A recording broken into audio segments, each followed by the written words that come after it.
What's up everybody, we just got our first proper look at the brand new Ashe Legendary skin for Archives 2019, and in addition, we may now have the answer behind why this event's epic skins are seemingly so random. As it turns out, they may all in fact be fitting a relevant theme after all. This is Master Ian Gamer, and let's get into it. So first up for Ashe, we have the new legendary Socialite. Wow, this is quite fancy. The pink at first caught me off guard. I wasn't expecting it to be quite so pink, but I think it looks nice. I think it looks very nice actually, with the sort of like pink and white going together, and of course the gold trimming everywhere. Now a lot of people were hoping that they would get a sort of like prep school uniform like what we saw in Ashe's origin story, or at least just sort of like a younger variant of Ashe. That's not really what this skin is. It's more of a formal, oh I'm rich, sort of skin. And overall I think it looks pretty good. Definitely a formal outfit for sure. I love how the dynamite is a freaking purse.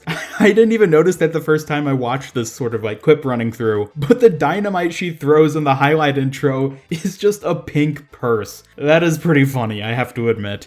Unfortunately, we don't actually get to see Bob in this teaser. They went with one of the highlight intros that doesn't have Bob, unfortunately. So we know he's going to be a butler of some kind due to the achievements leak, but we don't actually get to see what he looks like in this teaser. Thankfully though, the event does start tomorrow, so we're going to be able to find out fairly soon what he ends up looking like. I'm super hyped to see that. Overall, this skin though does look very nice, I have to admit. Not one of my favorites for the legendaries for this event, but still very nice indeed. So moving on now to this event's epic themes, so far people have been kind of disappointed, kind of confused, because the skins seem fairly random. They don't seem to be specifically fitting the backstories of the heroes who are getting them, like Junkrat as a circus clown, Wrecking Ball as a casino high roller, and Zarya as a race car driver. Well, as it turns out, they may have a consistent theme, it's just not immediately obvious. Now, full credit goes to Freckled McCree on Twitter, who was the person who first connected the dots for this. As they pointed out in their tweet, each of these epic skins can technically be tied to Monaco, which we of course know that, at least in the Overwatch universe, is the home of Maximilian. Looking at the skins specifically, Junkrat's circus skin could be a reference to the International Circus Festival of Monte Carlo, which is an annual festival held in Monaco. Wrecking Ball's high roller skin is almost certainly a reference to the Casino Monte Carlo, which is a famous casino in Monaco, and could even be the same casino we see Maximilian running in the Masquerade comic. And last of all, Zarya's racer skin is a reference to the Monaco Grand Prix, which is a very famous F1 race which takes place in the streets of Monaco. Now, while it hasn't been officially confirmed that this is what these skins are trying to do, form this connection to Monaco and therefore Maximilian, it does seem like a reasonable direction for Blizzard to have taken.